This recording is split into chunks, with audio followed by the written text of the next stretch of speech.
Ini belum aku ceritain ke TV, belum pernah. Di sini pertama kali? Iya, belum pernah. Capek.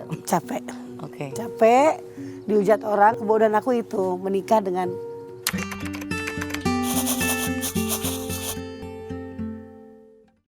Hai Sobat Vidivisi, Indi Bares kembali lagi hadir di sini di Perempuan Punya Cerita. Kali ini perempuan yang akan bersama dengan saya ya pasti punya cerita yang berbeda dan saya pasti akan mendengarkan cerita secara keseluruhan. Nanti ini sebelum kita ngobrol sama perempuan yang akan ngobrol dengan kita, jangan lupa bahwa harus tetap bersama dengan saya. Jangan lupa untuk subscribe, komen dan juga like ya kalau nggak salah. Iya pasti. Nah ini perempuan yang saya like banget. Kenapa? Karena setiap pertemuan dengannya itu pasti punya cerita. Dan apalagi kalau melihat dari perjalanan karirnya ini juara banget. Bermula dari, saya ambil dulu menu saya ya. Bermula dari penonton bayaran. Jangan pernah anggap segala macam profesi itu dianggap dengan sebelah mata. Full. Karena mengawali dari karir sebagai penonton bayaran dengan fee sebesar Rp15.000 per episode. Wow, sekarang lewat ya. Dari situ tuh, dari penonton bayaran akhirnya berlatar belakang dari keluarga yang harus tercukupi kebutuhan ekonominya. Perempuan yang akan bersama dengan kita ini juga pernah mencoba profesi sebagai ART, tukang cuci, jualan kue. Ini perempuan tangguh banget pokoknya dah. Segala macam beda disikat sama dia. Nah sampai akhirnya setelah menjadi penonton bayaran barulah akhirnya mencoba untuk berprofesi secara profesional menjadi koordinator penonton bayaran ternama. Sampai saya kaget sekali waktu pernah ketemu, waktu itu kan saya pernah punya program di satu stasiun TV yang hampir 10 tahun itu loh. Pakai Alphard, parah. Jadi sudah benar-benar sangat konsisten dan menekuni profesi dengan secara baik. Gak cuma dari profesi dirinya sendiri, tapi mulai banyak transformasi dari sisi kehidupannya. Saya langsung ajak Anda untuk mengenal perempuan yang bercerita, Eli Sugigi. Hai. Gila, semua berondong datang hari ini buat nonton lo. Sampai produser gue aja turun dari langit buat nonton lo. Turun dari langit produsernya? Ya kan di atas. Makasih Pak Produser. Apa kabar Eli Sugigi? Baik sekali Teh Ini, ya Allah lama banget cantik ketemu ya. Banget, coba berdiri aku pengen lihat secara long shot, full set. Dari belakang.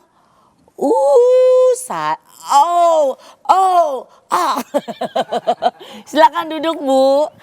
Kayaknya Mas banyak banget tuh Mas tuh. Ya bener, Mas berlian banyak banget bertaburan di sini. Kayaknya hidup sekarang indah banget ya. Ya kita bawa indah aja. Kita bawa indah, kita bawa menyenangkan. Kita kalau sengsara kita nggak boleh ngomong-ngomong, nggak boleh, karena nggak boleh ya orang sampai tahu sengsaranya kita. Jadi kita harus dibawa happy aja, senyum terus karena kenyataannya sih tidak bisa mingkem. Jadi harus saya senyum terus ya nggak? Aku ngomong gitu loh. Saya ngomong sendiri ya kenyataan. Tapi sebentar, ada yang berbeda dari wajah Anda. Apa tuh? Mata nggak berubah, tambah cantik, kulit glowing. Coba senyum. Lebih dekat. Apa yang berbeda ya Li? Ada transformasi apa dari wajahmu? Coba ceritakan. Ada yang dirubah gak sih di wajah? Ada lah pasti. Aku tidak orang yang tidak munafik untuk merubah diri aku supaya lebih cantik. Iya. Ya. Oke. Apanya? Yang penting tidak merugikan orang lain, yang rugi aku diri sendiri. Mungkin ya merubah gigi aku. Jadi sebutannya nggak boleh kita veneer namanya gitu kan ya. Sebutannya veneer ya. Dirapihkan. Dirapihkan gitu, dirapihkan sampai 3 kali merapikan. Kenapa? 2019 capek. Oke. Capek dihujat orang karena suaminya ganteng-ganteng. Banyak hujatan netizen yang bilang gini, padahal suaminya tuh jijik sama dia. Astaga. Geli sama dia gitu kan ya. Dia kan gak bisa ciuman kata gitu kan ya. Gitu kan ya. Padahal dari 2013 aku udah menikah, dan dari 2000 berapa aku nikah? 93 aku udah menikah. Dari tahun 93 aku menikah. Punya suami, punya anak, 12 tahun pernikahan aku. Aku bisa punya anak, masa kita gak ciuman? Iya enggak. Nah itu mulut netizen. Sekarang kan udah ada Instagram, jadinya orang udah bebas menghujat aku. Tapi lama-lama capek, aku juga bisa cantik sebenarnya. Mengalahkan Syahrini, mengalahkan Luna Maya. Indi Bares aja lewat. Ya enggak? Bisa semua aku kalahkan. Kalau punya duit. Nah gitu kan, bisa. Merubah hidung saya dimancung, gigi jadi masuk. Aku ditawarin 100 juta gigi aku, mau dimasukin. Semuanya diratakan, dicopot semuanya nih. Semua dicopot, udah dibikin giginya udah sama dokter. Cuman akunya gini, mikir lagi. Ciri khas aku tuh gigi. Bener. Gitu kan ya, nggak boleh pas sampai cantik banget karena orang cantik itu udah banyak. Bener. Orang unik itu susah. Iya bener, iya bener. Orang unik malah bisa bikin enak, ya kan? Nah gitu. Ya kan. Ini bukti nyata hasil kerja Eli itu nggak cuma sekedar dipandang sebelah mata aja sama orang-orang, ya kan Li? Iya. Gitu.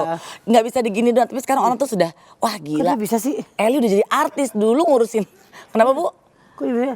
Nah, setiap orang kan punya keistimewaan beda-beda. Gue bisa begini, tapi kan gue nggak bisa begini. Oh iya. Lu the best. Susah. Nggak, tapi kan setiap orang mau susah, mau senang, mau mudah, toh sudah ada jalan karirnya masing-masing. Iya. Boleh cerita dong Li di sini sebagai perempuan yang sedang bersama dengan Indy Barens ini, boleh cerita dari awal perjalanan karir Eli, dari sebagai penonton bayaran, terus jadi profesional sebagai koordinator penonton bayaran, gitu dengan agency. dan Eli cukup jasanya tuh dipakai di mana-mana di semua stasiun TV kan Ya gitu. dari koordinator penonton bisa terkenal itu pas aku masuk TV menjadi figuran Iya. di sebuah acara Lenong ya. Iya. Nah, jadi sebenarnya kalau aku jadi koordinator doang sih nggak begitu terkenal banget. Karena kan nggak mungkin orang. Tapi pas aku jadi koordinator itu banyak ada koran pertama masukin tuh koran daerah. Dia tertarik Dia dengan cetak cerita ya. aku. Kok dari koordinator penonton dia bisa beli mobil, ngituin anak sehari bisa 1.000 orang gitu. Tertarik dari situ aku baru beli mobil pertama di 2010 aku beli mobil, di foto depan mobil aku dimasukin ke koran itu. Dari situ aku mulai banyak orang yang mau nyari jasa aku tuh. Nah di 2010 2007 aku udah masuk Lenong ini udah melenong, udah kemana aja menjadi figuran bintang tamu di mana-mana. Badan aku masih bagus kan. Badan aku bak model yang cuman beratnya dulu kalau nggak salah 53. 53 sampai 60, tinggiku 170. Bagus banget kan, dipakai dari belakang. Jadi dari belakang dilihat rambut panjang, pas ke depan kabur semua orang-orang. Bukannya orang manggil kamu tuh Wahyu ya? Wahyu. Dari belakang wah, di depan Yu. Oke. Wahyu berarti. Wah. Dia tuh lucu banget. Gitu kan. Nah terus dari situ akhirnya pembuktian nih sama Eli bahwa bermula dari Eli dipanggil Dihina sebagai orang, nggak bilang dihina Bu, dipanggil buat jadi figuran-figuran. Tapi Eli menikmati sekali menikmati, itu kan. aku menikmati banget. Jadi aku nggak bisa acting, cuman ngeliatin orang acting. Aku tuh aku berarti nggak ke sekolah acting, tapi langsung aku kok dipercaya gitu, bisa main sinetron, sinetronnya banyak, gitu kan aku bisa film layar lebar loh, walaupun jadi cameo tapi kan layar lebar. Film apa pertama? Pertama aku lupa ya layar lebar itu ini. Pertama saya aku tuh FTV pertama kali. FTV. Pertama kali FTV Coba sama bilang FTV. FTV. Cantik. FTV. Udah keren sekarang. FTV. Masuk layar lebar. Lupa layar lebar apa pokoknya. Banyak dah layar lebarnya jadi cameo aja sama artis besar kan ya gitu. Tapi terakhir banyak sini aku di Nagabonar sama Gading sama Wih, boleh tepuk tangan dong. Coba Eli Sugigi buat Anda yang belum tahu atau malah menganggap Eli karirnya prestasinya apa? Sempat dikatain aku kemarin. Apa dia bilang? Ya aku berantem sama yang lagi viral kemarin tuh. Siapa? Cuma aku ngatain sombong doang. Jadi viralnya setengah mati aku dihujat. Lu bukan artis katanya. Lu nggak kayak itu. Aku kan nggak tahu. Aku mah ibu-ibu cuman kerjanya motong bawang. Aku salah lagi. Ntar aku dihina lagi. Ya udah inisial. Inisialnya sih depannya V gitu kan ya. V. Terus yang keduanya? Ya kan inisial Bu. Ada V, ada F. Udah FJ, Oh FJ. FJ siapa sih? Nggak tahu deh ceritanya. Anak-anak. Jadi hadiahnya nggak kenapa-napa. Tapi yang menghina aku itu fannya. Sakit hati aku di situ sumpah. Sakit hati perjuangan aku tuh katanya lu nggak pernah dapat piala katanya. Dia dapat piala. Piala bisa dibeli kali. Betul. Ya kalau aku ke pasar Senen, tolong banyak aku tinggal jadi pilih. Dapat juara 1 nggak bisa model apa bisa. Buat apa sih? Benar. Yang penting dari Tuhan piala kita kebaikan kita. Udah gitu aja kalau aku sih bersyukur aja. Gitu. Ada nggak sih pihak-pihak yang mungkin menganggap kayaknya Eli ini lagi melihat momen aja nih karena lagi si artis ini lagi punya panggung nih sekarang jadi kayaknya Eli kalau enggak. Aku emang nggak suka. Itu. Aku nggak bilang gitu. Aku nggak suka orang yang sombong. Karena diri aku nggak pernah sombong sama orang. Emang gimana dari ceritanya? Jadi gini, dia tuh didatengin media banyak ngejar dia, tapi dia tidak menengok sedikit pun ke media itu. Bilang maaf kek, saya lagi sibuk dulu. Nah aku bandingkan dengan Agnes Mo. Saat aku jadi koordinator penonton, Agnes dia jawab, hai gitu ke semuanya. Menyapa. Aku nulis begitu di sebuah akun gosip yang menyatakan dia dirinya lagi sibuk. Oh iya semalam aku ngelihat sendiri, kenapa dia sombong gitu kan ya.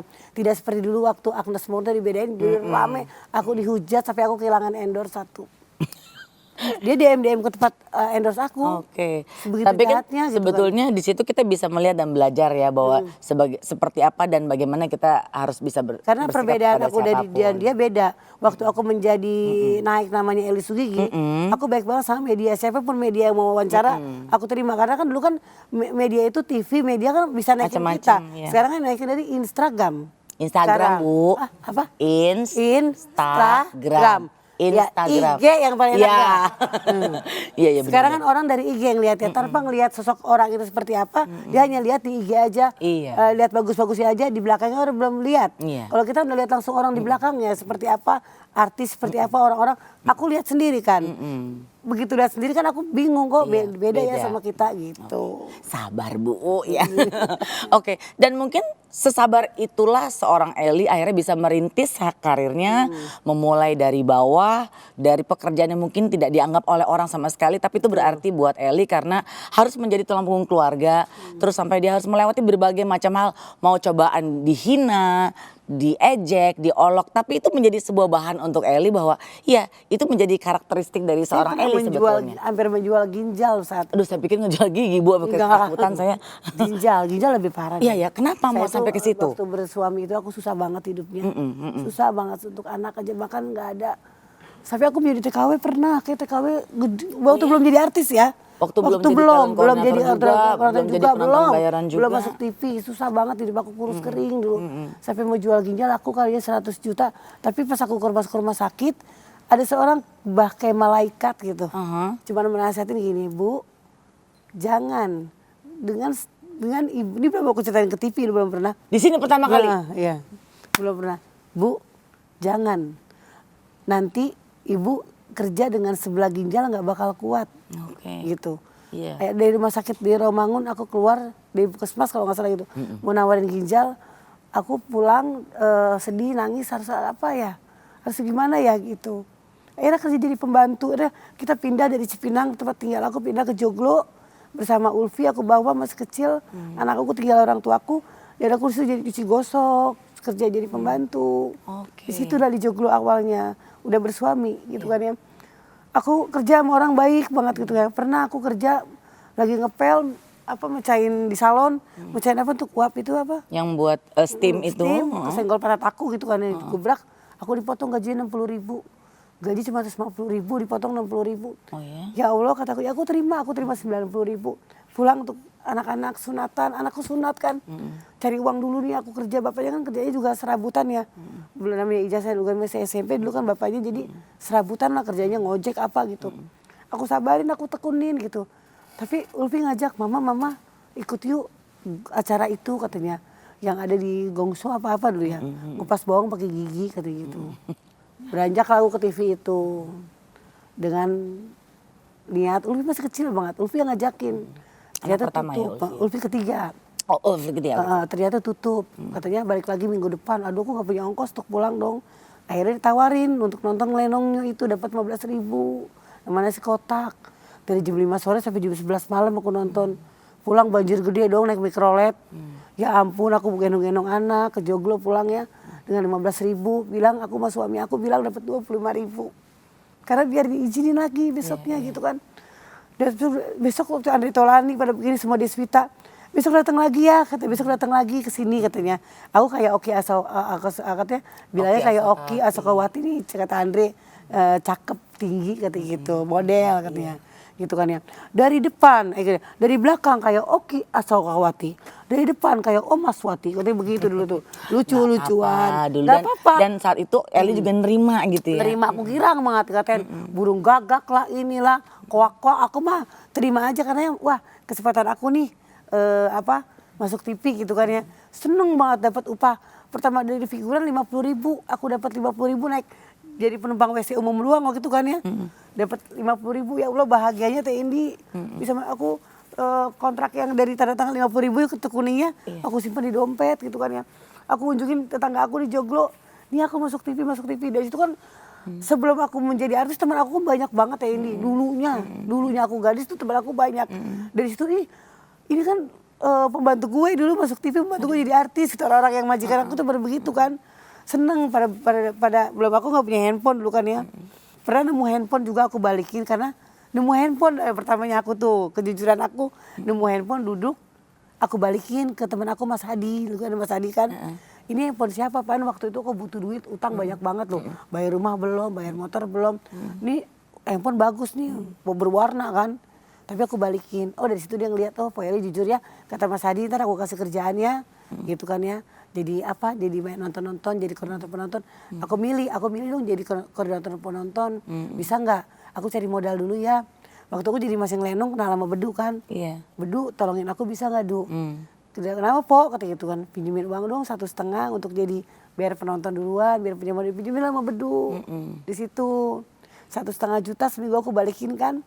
Dari situ aku berkembang. Akhirnya datanglah investor, tawaran. Mau nggak megang ini, banyak lah dari situ. Ya, jadi aku terus dari situ bisa beli mobil, bangun rumah orang tua, sekolah anak sampai S1 gitu kan, ada yang S2 gitu kan ya. Bangga lah, tapi ya kebodohan aku itu menikah dengan tadi berondong. Maaf ini aku bukan tertawa, aku salut. Aku sangat salut dari sisi justru hari ini ya aku kenal Mpok Eli udah lama banget ya dari zaman program Ceriwis dulu ya. Dulu waktu ketemu Mpok Eli tuh warawiri bawa penonton gitu. Tapi penonton-penonton semua bisa diatur. Jadi bukan yang sembarangan yang dan semuanya tertib penonton yang dibawa sama Mpok Eli waktu di studio program saya dulu. Nah baru hari ini bisa mendengar awal karir Eli yang sesungguhnya yang pernah berniat menjual ginjalnya demi hidup. Terus mengawali semua juga dari bawah. Pernah jadi ART, tukang cuci. Tukang sayur. Gaji sempat dipotong gara-gara kamu mecahin peralatan yang di salon gitu. Jadi perjalanan hidup kamu tuh sebenarnya nggak semudah orang mengira sekarang ini. Dan kalaupun sekarang orang banyak dari yang pro dan kontra memberi hujatan, buat Eli itu udah hal yang biasa. Karena kamu tuh memulai karir pun dengan menerima hujatan dalam kemasan panggung istilahnya. Jadi Eli membiarkan diri kamu untuk ya udah lo mau ledek-ledekin gue nggak apa-apa. Eli menikmati itu justru. Justru semakin aku dihina orang semakin naik lah derajat aku gitu. Kalau aku gitu aja. Kayak kan kita juga kalau semakin lu dihina semakin derajat lu akan naik. Itu terus aja hina aku. Terus hina aku gituin. Kan kalau sekarang dihina makin rame kan. Betul. Ada duitnya kalau sekarang istilahnya. Karena aku udah berubah jadi udah pas aku berhijrah 2019 hinaan itu berkurang. Berkurang tapi rezeki aku tidak berkurang. Amin. Alhamdulillah. Tetap ada. Kata orang kan pakai hijab nanti berkurang rezekinya. Emang saya rasakan itu. Saya rasakan itu ada untuk di TV udah berkurang. Kadang kan image saya di TV itu untuk dihina. Kata orang gitu, untuk dihujat, jadi lucu-lucuan. Di situ, dalam hatiku kenapa ya? Aku berpilih tuh hijab enggak, tapi aku rezeki tapi terserah Allah yang ngasih rezeki. Tapi aku jalan terus, alhamdulillah yang aku punya utang, dulu sempat dihujat orang utang banyak, kebayar, selesai. Karena kan Allah kan adil gitu loh. Pasti nggak mungkin dia menghujat umatnya itu di luar kemampuannya gitu. Jadi air mata yang keluar itu sudah bukan air mata kesedihan tapi kebahagiaan. Bahagia sekarang. Walaupun aku saat ini belum memiliki rumah yang aku beli sendiri. Tapi aku udah bisa bangun rumah orang tua. Tapi aku pengen punya rumah sendiri. Tapi alhamdulillah aku udah bisa DP rumah kemarin tapi bersama laki-laki yang ini. Sama laki-laki yang dulu tidak bisa mendapatkan apa-apa. Gitu. Sebelum ngomongin ke laki-laki yang sudah kesekian dari hitungan jari itu ya. Coba kita ngomong dari yang pertama dulu. Boleh cerita jadi suami pertama yang bernama? Arifin. Pernikahan berjalan 12 tahun. Lalu usia Arifin dengan Mpok Eli? Beda 2 tahun, lebih tua aku 2 tahun. Eli lebih tua 2 tahun dari Arifin. 12 tahun pernikahan selesai. Terus Eli menikah lagi. Selesainya juga karena tragis. Nah itu dia, coba ceritain. Dia di saat itu kerja, dia di supir. Supir sebuah ada di mana gitu di Indosat dia kerja. Malam itu dia berangkat jam 5 pagi. Saat itu dia sayang banget sama aku, padahal sering ribut. Sayang, nanti aku jemput kamu tidur sama orang tua kamu dulu ya. Saya ada kerja pagi, aku tidur sama orang tua aku di Cipinang. Dia berangkat, saat itu di Kebon Jeruk di Jalan Panjang. Dikira polisi ngeberhentiin dia tuh. Ternyata itu Dian taksi, kan mirip ya. Dulu Dian taksi mirip banget sama polisi, mobil polisi. Diketok kaca mobilnya, dia naik, penjahatnya 3 orang. Dipukul, palanya dibacok, 3 bacokan. Ini semua dibacok, kukunya dicabutin. Aduh. Dia bertahan mobilnya kantor soalnya kan ya. Tapi dia inget di mobil sebelah kiri itu nggak sentral lock, bisa dibuka gitu.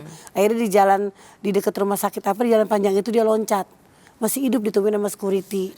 Dia merangkak masih hidup, aku dikabarin. Soalnya dulu suaminya tuh galak banget sama aku. Galak banget, aku sering dipukulin. Selama rumah tangga 12 tahun aku jadi KDRT terus sama dia. Sempat aku berdoa waktu sholat ya Allah, kalau dia ngerasain dipukulin orang seperti apa ya, aku begitu. Nyesel aku kan, karena ribut mulu, makanya tumben malam itu dia sayang banget. Ngomong sayang, ngomong apa, aku antar ya sayang ke rumah orang tua kamu. Aku mau kerja dulu, tapi ternyata kejadiannya malamnya itu jam 1 ya dijemput berangkat, ya itu kena di situ, dipukulin semua, ada bacokan, tapi dia hidup. Nah dari hidup itu dia kayak geger otak apa bagaimana, jadi semakin galak. Aku kerja di Ancol, jaga penonton disamperin, dengan kaki, dengan pincang-pincang begitu. Aku lagi syuting dimanapun, di film jadi koordinator dimanapun dipukulin. Di depan orang main mukul, main tonjok gitu. Capek, terakhir dia datang ke Mampang, ke studio lagi acara Raffi Ahmad kalau nggak salah gitu ya. Aku jadi, mana ke Sapam, mana istri saya kata gitu kan ya. Dia datang nyeret lagi, akhirnya aku tonjok. Aku udah kesel, udah capek aku nonjok matanya begitu kan, kesel, malu dong gitu, udah malu gitu loh. Aku kesel, aku tonjok, di situ dia pilih anak salah satu, pisah kata dia gituannya. Jadi dia bawa yang perempuan, aku disain laki-laki, Ulpi itu dibawa sama dia. Selang berapa di 2007 aku berusaha kan, karena titip anak satu di orang tua aku, titip sama anakku gitu kan ya. Aku cari uang di situ, cari biar bisa Ulpi aku ambil lagi. Saya aku datang dibawain celurit. Aku datang mau dicelurit sama bapaknya Ulpi. Ulpi udah nggak betah. Akhirnya Ulpi ngasih syarat. Saking aku pengen dihapus tuh, malu kan sama anak aku ya. Dihapus kata-kata Ferry yang rayu cewek itu. Lihat dong itunya gitu. Lihat dong kamu buka baju dong gitu. Apa rasa lo ya, Mpok?